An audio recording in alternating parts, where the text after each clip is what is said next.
Now live on YouTube as well. If folks are joining and having a hard time with the Zoom, we are also live on the Women's March YouTube page. Welcome again. We see Kansas City in the house. We Now see live California in on the YouTube house. as well. If I am muting the stream on YouTube so it doesn't echo. We see St. Paul, Minnesota, Albuquerque, New Mexico. Hello again, everyone. Good evening. My name is Akib Yakub. I'm Chief of Staff here at Women's March. I go with he, him pronouns. I'm so excited for this conversation tonight with Dr. Leslie Hanner and Dr. Heather Woods, jumping into all thing misinformation and disinformation. Welcome to your Digital Defenders training tonight.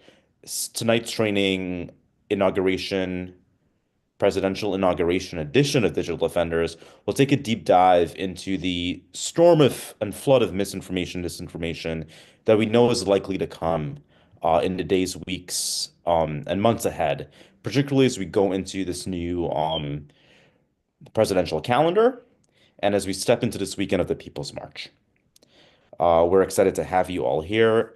Keep dropping into the chat where you're coming from. Please, some housekeeping, please use the Q&A function at the bottom of the chat to let us know your questions. And on that note, Amanda and myself will be here in the background supporting Dr. Hanner and Dr. Woods. And I'll turn it over to Dr. Hanner and Woods to introduce themselves and to take us away. Thanks so much for that. We are so excited to be here with you today. We want to thank you for joining, bringing all of the energy that we're already seeing in the chat and all of your interest and enthusiasm in what we think is going to be an incredibly important issue moving forward. And frankly, that has been an important issue for a while now, which is about misinformation, disinformation, and building a thoughtful strategy to respond to bad actors, bad information, poor communication in the digital space. My name is Heather Woods. I am a communication and technology expert and strategist. I've written 2 books on communication, technology, and culture. I'm really interested in building resilient groups that can build a better future for all of us. And so I'm really excited to be here with my co-author and collaborator and friend, Dr. Honor. Would you like to introduce yourself? Hi, my name is Dr. Leslie Honor. I am an expert in visual rhetoric and visual modes of communication. I have 2 books that interrogate visual communication, and more recently, I'm an expert as it relates to disinformation, especially disinformation that relates to far right as well as reactionary groups. And I couldn't be more happy to be here tonight with you. Awesome, awesome. So one of the things that we really want to start off with is letting you know that your voice matters. We're going to get into some theory. We're going to get into some practice. We'll talk about examples. We'll talk about research. We're both researchers. We wrote a book together on meme culture in the context of politics. But before we get into all of that, we really want you to take away from this conversation that you have power, you have agency, you have capacity to make a positive impact on your communities, on your network, on the digital sphere more broadly. Your voice matters. And so we will show you how to use it most effectively. That is what our goal is today. We want to talk a little bit about why we are in this space together. Some of you, we've already been doing, where are you checking in from? Perhaps maybe in the chat you could say whether or not you're attending a march nearby, or if you're traveling to the People's March more generally, keep that chat going. But I do want to share a little bit about why we're in this space together. So Dr. Honor and I have taught hundreds of students how to recognize misinformation. And we've found that people really understand their power and their capacity to make a difference in digital spaces. They just need a little bit of technique or tools or strategy to really make that impact happen. And we have partnered with the Women's March in the past for what we've called Digital Defenders 101 or Memes 101. And we found that students in those trainings have often asked for next steps. So Digital Defenders 201 is a full-length course. Courses will be offered every month, with each course being educational as a standalone or within the larger series. If you've attended one of our trainings before, you're going to have a home here. If you've never heard of these concepts before, you're going to have a home here. If you stay with us for the entirety of the webinar series, you have a home here. If you go to just one or two or three, or you check in maybe later on the YouTube, maybe you need to step out for a minute and come back, that's great. You have a home in this space. But we will be offering multiple courses within a series, and we're really here to help you become the expert in digital defense, and we can't wait for this journey with you. Why now?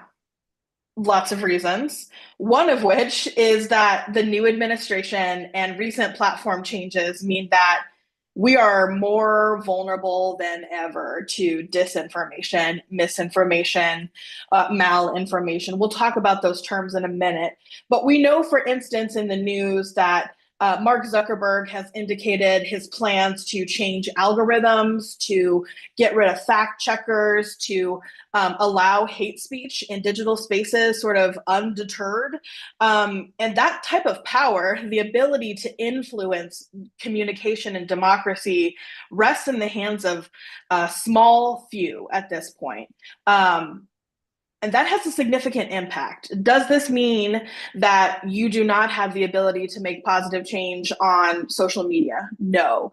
Does this mean we have to be strategic and responsive to the changes in social media? Yes, right? And so many of you might engage with Facebook or Instagram, or perhaps you're a TikTok person and you're watching to see if TikTok will be banned in the United States, right? And so this is an emergent issue. And so these trainings are meant to help you understand the fundamentals of digital defense while also responding to the current political and what we might call the social or technological moment.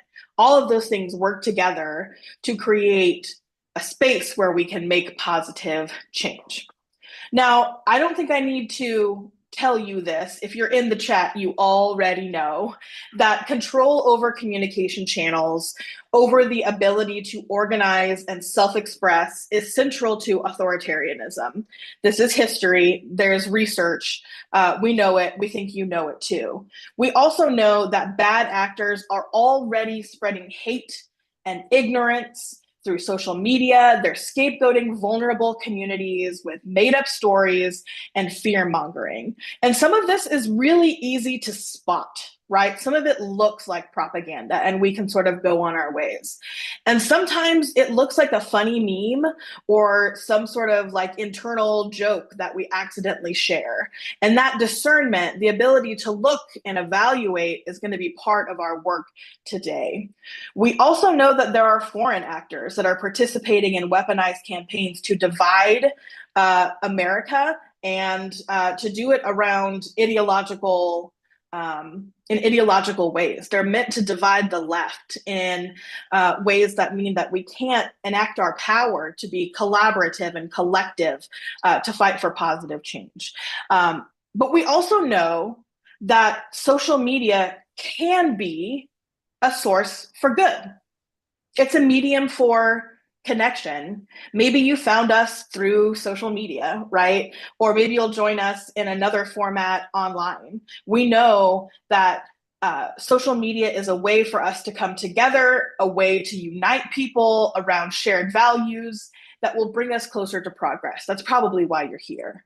And so we can fight back to defend our online communities, our digital communities, but we cannot do it alone. We cannot do it alone. Disinformation, bad online actors, they're networked, they're connected to one another. They're inherently always going to be together, structured linked together through the internet and all of the various points that come together in the digital sphere. And so we also have to be networked. We also have to be linked together. We also have to be prepared to respond to mis and disinformation when it pops up. And that's where you come in. So the purpose of today is to learn about threats to democracy online, to discover the impacts and possibilities for resistance to information disorder, and to influence your communities online and in real life. And the plan is this. First, we're going to get you the things that you need to go now. And we will invite you to come to additional webinars to gain additional tools. But we want you to leave feeling empowered to start making positive change in your communities tonight, tomorrow, the next day, when you're maybe at a march live streaming or you're live tweeting or whatever you're doing. We want you to have those tools because frankly, the problems, the crises that we're seeing online are happening now. So we need your help now. We've got two parts of this webinar today. One is sort of the research-based component, what we might call the theory of digital defenders. And then we'll give you examples that invite you to practice the skills and ideas that you learned in the research-based portion of the webinar. So with that, I'm going to turn it over to Dr. Honor to talk a little bit more about those learning outcomes and what you'll be able to do. Yeah, so tonight we are hoping that you'll be able to understand in really specific detail how bad actors are using the internet to spread false information and divide us. We hope you'll learn the definitions of disinformation and misinformation, as well as malinformation, and how to identify these types of information tactics. We want you to learn how disordered information can impact our decision making and our communities. And this is sort of the big takeaway for tonight in terms of information disorder and how it's impacting us. We hope that we'll be able to talk about examples of disordered information as well as collective resistance to the landscape of disordered information. And we, of course, throughout all this process, will engage with like-minded digital advocates to take back our digital space, which is the ultimate goal of this training, is to have a little bit more clarity in our community spaces online where we can share truthful information and build something together. So check in with us, drop in the chat. What brought you to tonight's training? What was your motivation? How is it that you thought, I really want to be a part of this digital defense initiative?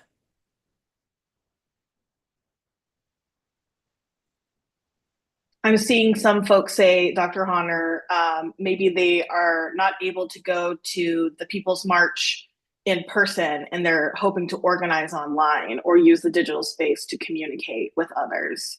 That's awesome. I'm hearing folks be really vulnerable in the chat saying that, you know, they're feeling afraid, they're feeling powerless, they're like not sure how to take these feelings and turn them into something positive. Yeah, a lot of concern about disinformation. I'm seeing folks say their family members are sharing misinformation or they want to protect other members of their family from hate speech. Yeah. Yeah, taking back power. Yeah, I'm seeing a lot of, I'm feel exhausted keeping up with everything, don't know how to fight, want to fight. Yeah. Yeah. And I think that Heather and I would reflect that, right? That these are feelings and opinions that we share with you. And that's what motivated us to do research in this area and to then also provide these kinds of digital tools to all of you. We also are concerned, but we know that together we can do something different. And we're so excited to share with you some tools. So let's go ahead and get started. Let's start a little bit with some basics. If you've been in our classes before, you'll know some of this, but a little refresher is always useful. And if you're brand new, welcome. We can't wait to teach you about different types of digital advocacy. So we know that digital advocacy is important in our contemporary context. We know that digital media is an exceptionally powerful tool for communication. You're likely here at this training because you know how powerful digital media is.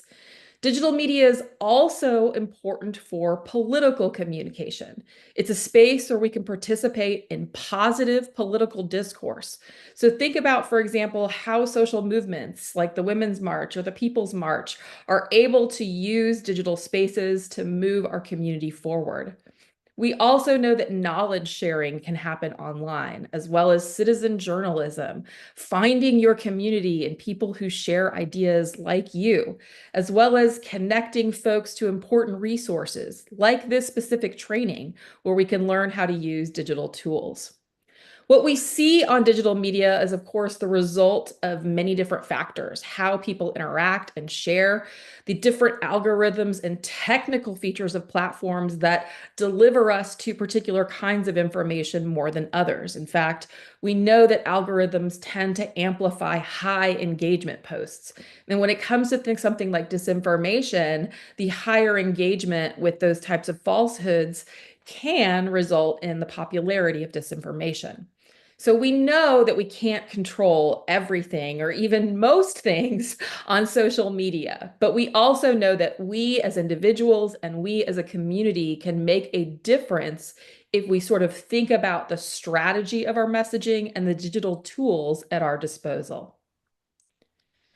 Part of the background for why we are so invested in digital culture and in taking back digital spaces is because Heather and I are really fascinated by how memes contribute to political culture.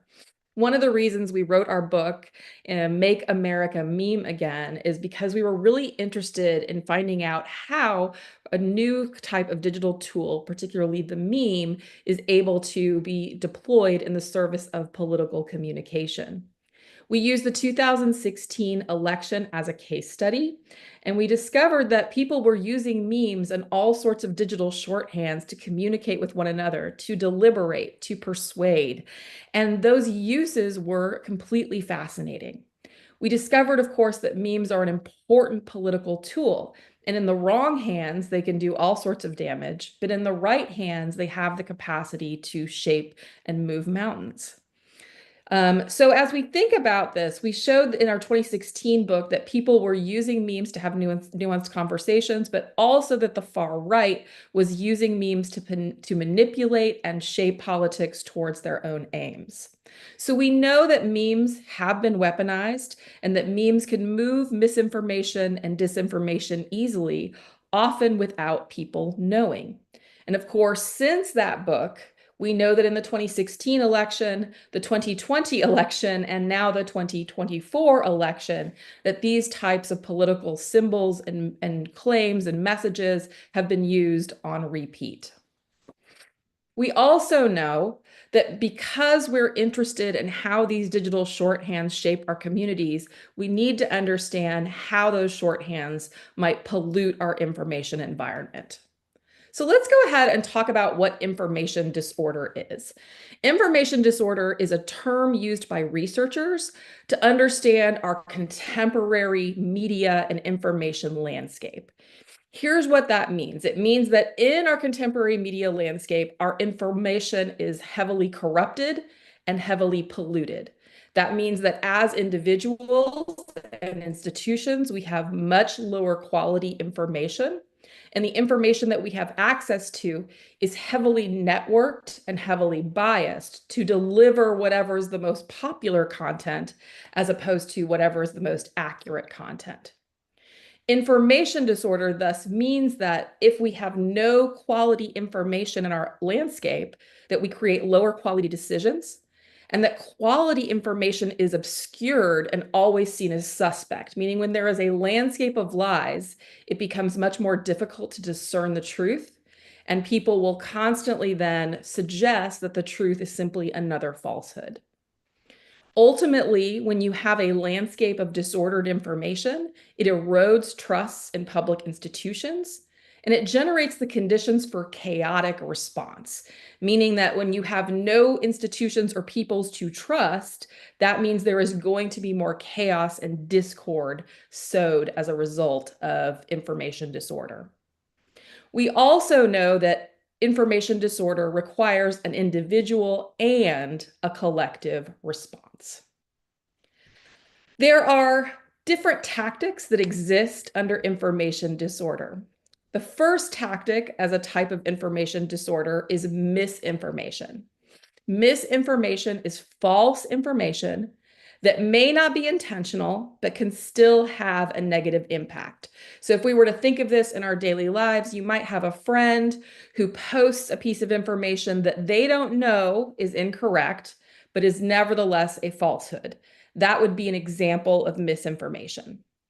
Disinformation, by contrast, is the deliberate spreading of false information that leads to harm and may often be coordinated. So, if we went back to the friend example, this would be your friend has several allies and they start creating targeted messages about you or the community. That would be a much more focused example of disinformation. The third tactic we want to talk about tonight as a type of information disorder is malinformation.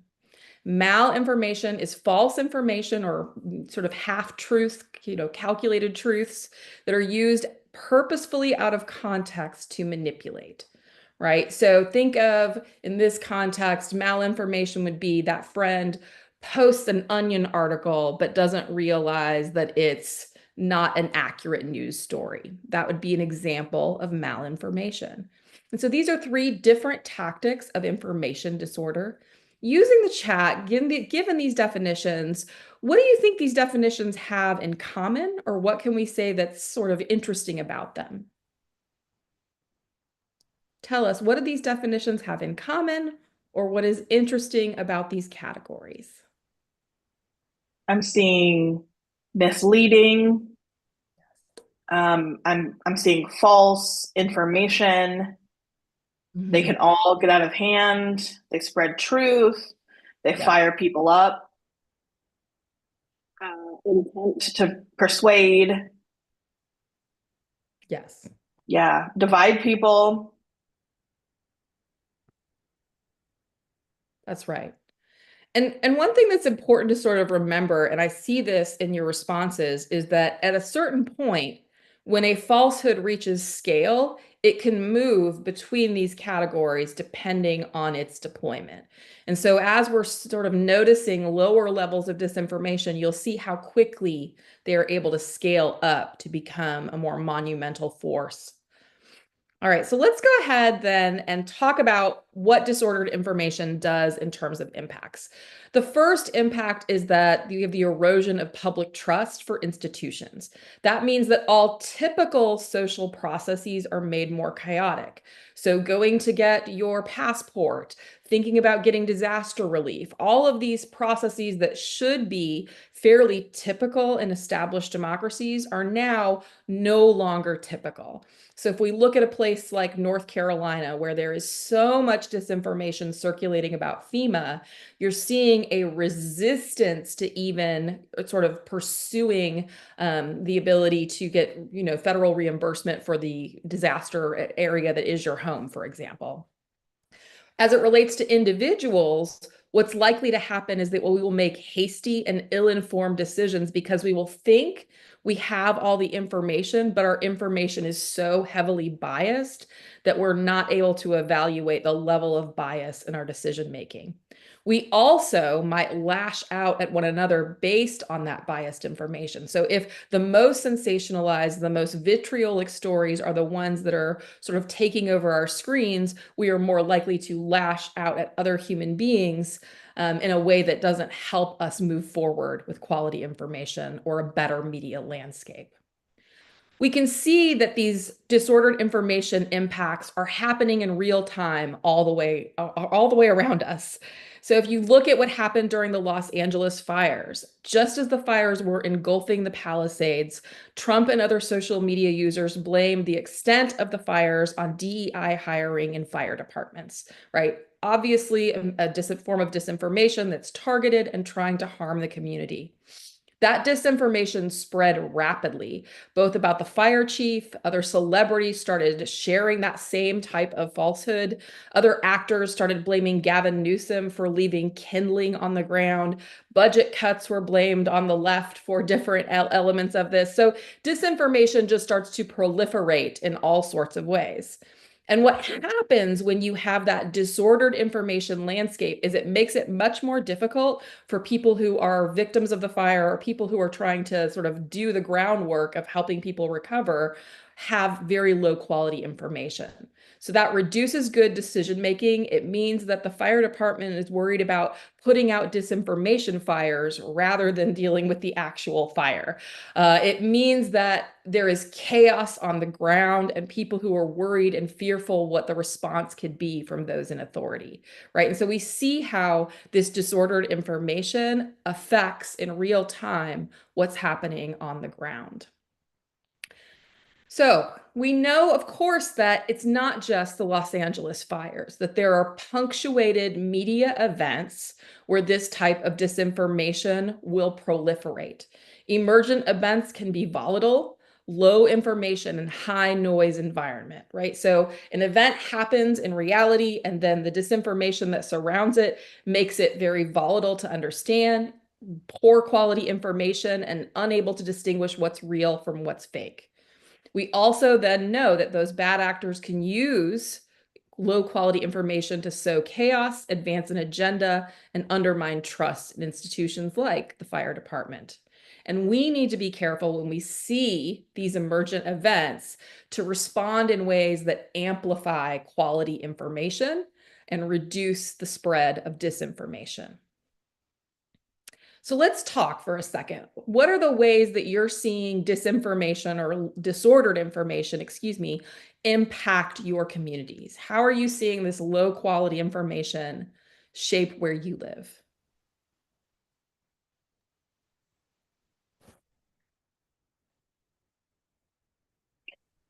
I'm seeing folks say putting bad info out so that even if it's proven false, it's out there on the internet, has to be dealt with. Um, yeah, hiring people out, Yeah. making it hard for people to understand what is real, what is true, which makes them less interested in participating in things, and also makes it difficult for them to, uh, yeah, to fight back. Yeah. What else is happening here? Yeah, I'm seeing a lot of examples of turning random events into vehicles to like attack folks Mhm. who are on the margins. Um, yeah, a lot of talk about health, vaccine denialism, starting arguments, getting Yeah. people's blood pumping. Yeah. Yeah, and this is how we see those same impacts, right? And so it's so important that we come up with strategies to resist these types of tactics. Interestingly, right, we know that there is the ability to collectively resist these problems, right? So if we know that disinformation is a collective networked problem, we can fight it together, right? And we do that by sharing quality, accurate information, which in and of itself is resistant in a landscape of disinformation and disordered information. We also know that there are broader tactics of resistance that the research sort of shows us are good pathways. So in this next slide, you'll see a chart from a wonderful book from the Carnegie Foundation called Countering Disinformation Effectively, which is a meta study of all of the different ways that we can counter disinformation. And at the bottom of that list, you will see more collective ways that we can sort of advocate for change in the disinformation space. But for today, we want to focus on the top 5, which are individual actions that we can take. And if you look at the chart, they have significant impacts on disinformation and the spread of disinformation.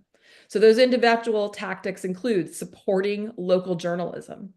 The next would be media literacy education, which is awesome because you're doing that right this second. Well done, all of you. And we also know that fact checking or supporting platforms that allow for robust fact checking can be important, as well as labeling social media content, and finally, counter messaging.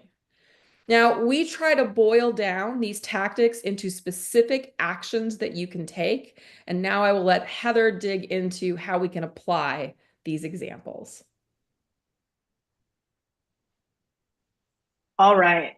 So to become skilled at identifying, responding to dis, and malinformation, we need to practice our skills. But there's a couple of things I want to mention that I've seen in the chat that I think are relevant here. One is people really concerned about how to participate in a conversation without amplifying bad information. I'm also seeing people concerned about like their relationships with their family, how to manage those sorts of things, and people also concerned about the speed at which disinformation and misinformation travels. And to those are all very important ideas. We're going to respond to those through this three-step framework, the strategy that we're talking about here, but bring those concepts or questions back up if you have more specific questions for us, because we'll talk about all of those. And the short answer is, while disinformation may feel overwhelming, it may feel like, there's nothing that you can do because it moves so quickly. There are everyday actions that we can take to help prevent that spread of misinformation and reduce its impact even when it does spread, right? And so some of this is going to be sort of recognizing that this is a long-term issue.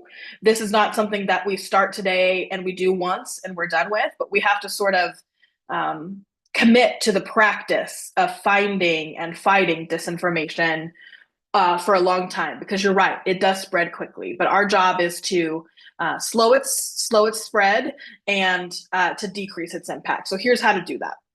First is to really know how to spot when to engage and how to engage disinformation. So noticing disinformation, what we're going to ask you to do is to be a detective, right? That is going to ask you to slow down, to stop for a minute and investigate, right? That step of stopping, slowing down, investigating is going to do a couple of things. One, misinformation and disinformation is often packaged in highly emotional things that we want to share or respond to quickly. And that is how things, even people who are trying to make positive influences on their communities can accidentally spread or amplify misinformation, disinformation. So if you see something and it really makes you angry or it really makes you sad and it immediately it feels like you must do something in that moment, pause, right? Check your intuition and say, is someone trying to manipulate my emotion, right? Or check your intuition. Does something feel wrong about this image? Does it feel weird or like, I don't know. I've been seeing a lot of AI generated material on Facebook that people are reposting as truth. And I can see it and it just gives me this weird feeling. And then I look after a minute and I see additional fingers or like things that don't make sense in this space, right? So trust your intuition after pausing.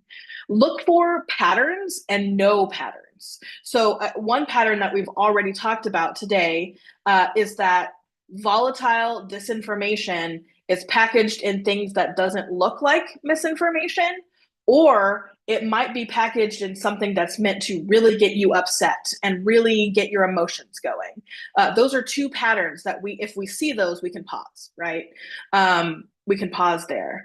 I also want you to think about timeline.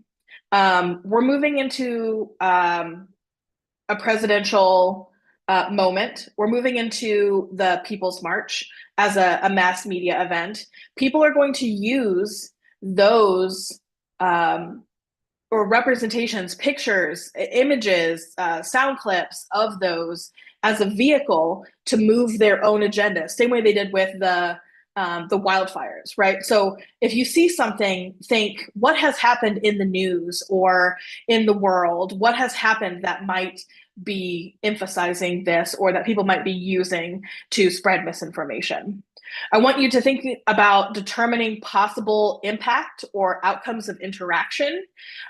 So, if you fight with your Uncle Ralph on Facebook, like how much energy are you putting into that process versus how much are you going to change their mind, right? That's something to think about. And then I want you to start thinking about documenting examples. This is something that is so important, but not a lot of people think about. I'd like for you to create your own little guidebook or example book of misinformation and disinformation that you see. And perhaps when you have that guidebook started, we can share themes or patterns that we see on in these chats, in these webinars, perhaps on the Women's March Slack, those sorts of things. We would want you to be really curious about a piece of information. So trust your impact or trust your intuition, think about impact, and then document examples. The second step we want you to do is influence those around you. Keep it local. Keep it local. Somebody in the Q&A asked, how can I be part of a solution to a social media problem if I'm not part of a social media platform? And the short answer is that networks exist online and offline, and your most significant impact is often local. It is often the people 1 or 2 or maybe even 3 connections from you. It's your friends and family. It's the people who see how you post online. Now, of course, there might be some people who are influencers in this chat, right? And that's kind of a different game. But for most of us, our impact is really going to be local. And that impact is so significant that we should not discount it. We're not always trying to fight 10 million people on the internet, strangers. We're trying to communicate with the people who are closest to us. So keep it local, keep it positive, and be consistent. That consistency, again, is going to be important because misinformation, disinformation are threats that don't just go away. They're going to keep recurring over time. And that consistency also means you need to save your energy reserves, right? As folks have said, we do this till we free us. We're in a long history together. We have to be prepared to lock in for a long time. And so you've got to make sure that you're well and you've got the tools that you need to sustain this fight for a long time. So you got to be consistent. We're also going to encourage you to amplify others and provide social support. You don't have to do this alone. And if you're in a battle with somebody online, you might be doing more harm than you're doing positive. And so what you can do instead is find someone and offer social support to them to amplify what is good in the digital sphere instead of really focusing on what is negative. We also want you to merge fact with feeling. And one of the things that we've learned from doing these webinars for some time now is that people really love to fact check. People super duper love to fact check. And I love a fact check. I love facts. I am a fact nerd. But we have decades and decades of research that show that facts alone are not enough to change people's perceptions. Facts alone are not enough to overcome ideological divisions that are really deeply entrenched. And so if you choose, like if you have the bandwidth that day, if you have the spoons, if you have the energy, if you've got the mana, if you've got whatever, and you're like, I'm going to go in today is the day I'm going to give a lot of attention and time to somebody. Merge fact with feeling. Figure out why somebody might be spreading misinformation. Oftentimes we find it's fear. Oftentimes we find that it's anxiety. Oftentimes we find that there's something underneath that we can respond to, right? So merging fact with feeling is really important. So again, reminder, we're going to pause first. We're going to keep it local. We're going to use our voice to be consistent, authentic. We know that messaging can and does work. And we're going to be local influencers. We are going to be local influencers who produce positive, community-oriented material. And we're also going to amplify the voices of other communities who are doing that positive work. We want to make sure that we use our strongest influence with our friends and family who already know and see each other and see our content regularly. And we're going to like, we're going to comment, we're going to share positive information instead of just dogpiling on somebody in a Facebook thread and boosting that Facebook thread to the top of somebody's feed because it looks like it looks like something that people are really engaged in, right? The third step is going to be, after you have noticed and you've influenced, is to lock in or walk away. And you're going to have to make this choice, and that choice is going to change over time. That choice is going to change depending on how you feel that day. That choice is going to change based on the context that you're seeing. That choice is going to change based on the community of support you have around you. Not all times are you going to lock in. And then oftentimes you might just walk away, because walking away and not participating in a conversation can decrease the algorithmic amplification that causes some things to go viral. So consider whether your contribution will help you go viral or help the bad information go viral. And part of that's going to be knowing how different social media channels deal with information and how those sort of how things go viral in different spaces. If you're interested in a more detailed description of that, we're going to have an entire section of a webinar on sort of the algorithmic amplification of stuff. But for now, just know that many algorithms, which are the technical, mathematical, sort of like logics or steps that make your feed happen, your screen populate, those are meant to boost engagement. And so when we engage with less than positive information, we can accidentally boost that as well. So mis, dis, and malinformation are really long-term problems, and our energy sources are finite, right? We got to pick our battles. We're not going to argue with a wall. Not all the time should we argue with a wall. Sometimes I get into conversations or fights and I realize I'm not doing it to make a positive contribution, but because I want to fight that day, right? That's not always, if I'm thinking about it from a long-term perspective of we do this for a long time until we're collectively in a better place, that's not a good use of my energy. So think about your energy, think about picking your battles. And I think the final thing I want to share on this slide is ask yourself, is this a person that I can persuade? And do I want to persuade them, right? And that's really important to decide. Some people would take so much effort to persuade that it's best to move on, or it would just drain you. And markers of that kind of commitment tend to be really emotionally charged language, really absolutist or extreme messages, or people who you can tell are just trying to pick a fight. Those folks are not always interested in resolution. They're just interested in getting you involved, right? And you also want to ask, who is the agent of this message? There has been an uptick in non-human actors producing content online, deep fakes, and generated images. You want to make sure that you're not fighting a bot. Take it from someone who has, right? It's literally arguing with a digital wall. And so think about who on the other side of the conversation is available to be persuaded, and know that not all persuasion is possible at all times. Let's see, let's do a practice example. Is that next slide? Yeah, okay. Let's do some practice in the chat.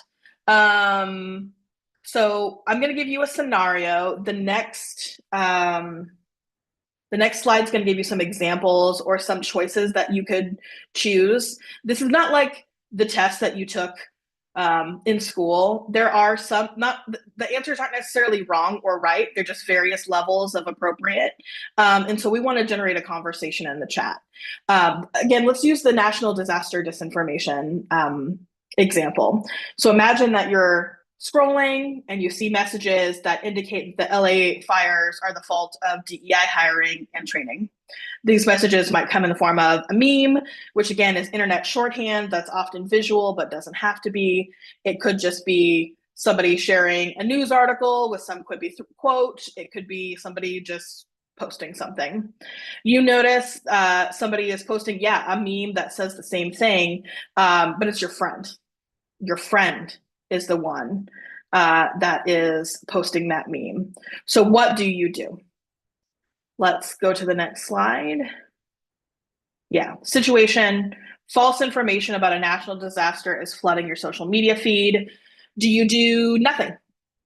Do you fact check the poster? Do you share quality information? Do you share a local news story? Do you provide social support for people who are arguing on that post? Or do you do something that we're not even thinking about here?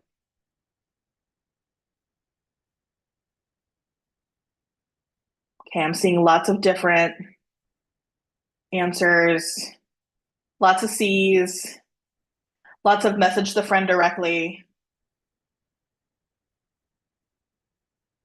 lots of B's and C's, some E's. Somebody said, I'm calling them. Some say I'm blocking them. Some say I'm doing all of those things. Depends on the friend and the day I'm having. Yeah. Look through, yeah, if it's a friend that you don't really know, maybe look through their posts to see if they're open to having a conversation. I love one layer of internet sleuthing. Yeah. Snooze people. Yeah. Yeah. So a lot of really great things are happening here. And what I really love about what's happening here is that you're recognizing that you're going to have to make a call, and you're going to have to make a call based on where you are in time and space that day, who the friend is, whether you think this friend is open for um, conversation, um, and whether or not they're open to receiving information. I also love that many of you who are saying, if we're going to fact check, we're going to fact check in a different format. So we're not amplifying by repeatedly posting misinformation, which can again accidentally juice that particular post without without us even knowing it. Yeah, good. Dr. Hunter, anything you want to sort of say about this example? Yeah, so I think you're all really recognizing that the way that we sort of shift public conversations is one post at a time, right? It's by not amplifying bad information, posting our own quality information, keeping it local, using that strategy of noticing, evaluating, and lock in or walk away. Any of these answers could be the right answer for the context, right? So I love that you're really processing how this works and how you could be a part of the solution. That's awesome. Yeah, and I'm also seeing some questions about like, if we see somebody and they say something hurtful, do we just give up on them? And that's not our position. Our position is simply that you are a human with finite time and energy working in a system that you don't control. And so you have to make a thoughtful choice in the moment there. And we know, and research shows that positive engagement, positive amplification of friends, that can be as effective or even more effective than sort of getting in somebody's digital face and sort of, poking or prodding them. So it's not about leaving somebody behind. It's not about not engaging with people who you think are open to hearing positive messaging, because that's how we build the movement, right? That's how we invite people to the table. But it's being thoughtful and strategic about that and making sure that this is the time to do that. Anything else you want to say, Dr. Hunter? Yeah, I was going to say, if you care about this person, preserve the relationship and then continue to be a trusted source of information and a relational person they can talk to that they can say, is this accurate? And if you can become that sounding board, that's more invitational, is much more likely to be successful at changing them. But it is slow. It is very slow as a process, and that is frustrating for us. Yeah. Yeah. All Okay. right. Good work, everybody. You all did great. And a lot of the topics that you're still sort of wondering about will be topics that we will cover in future classes. So we hope that you will join us again. Congrats, you have taken your first class on digital defense training. Good job, everybody. You have learned why digital media is important for democracy, the basics of mis, dis, and malinformation, and learned guidelines of when to engage or not, and how we can work with one another to think about our motivations for learning more about digital defense, which is just wonderful. Before you go, don't forget our next training is on collective care, which will be a Valentine's Digital Defender special. Heather and I have already been talking about what we would love to share with you in that class and how we would like to engage with you. So we're so excited. If you'd like to sign up, there is the link below for you to sign up. And before you go, your last little moment here. Before you go, remember that you have power in this fight. You are not so isolated that you don't have the capacity to make huge changes by relying on your community and by using the digital tools that we have available to us. We want you to be safe in the way that you engage. And before you leave, can you drop one comment in the chat of an action you can take against disordered information? One action that you can take against disordered information. And then, of course, I will stop screen sharing. And if you have specific questions, we'll be happy to chat a little bit more.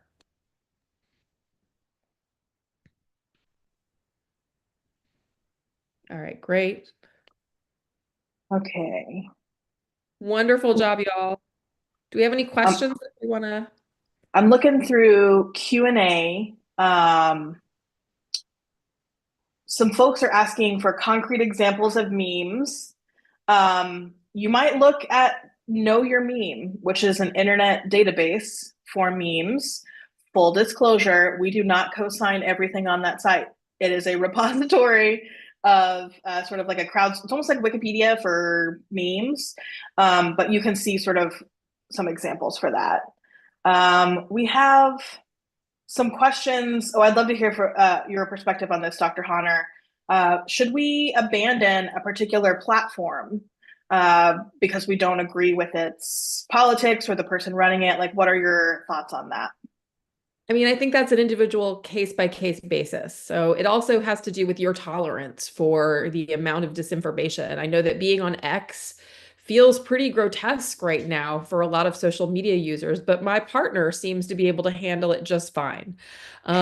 Meanwhile, I'm considering if I want to stay on Facebook, if there's not going to be fact checking what that means for my family. I don't have a bright line that says, here's when you should stay or when you should go.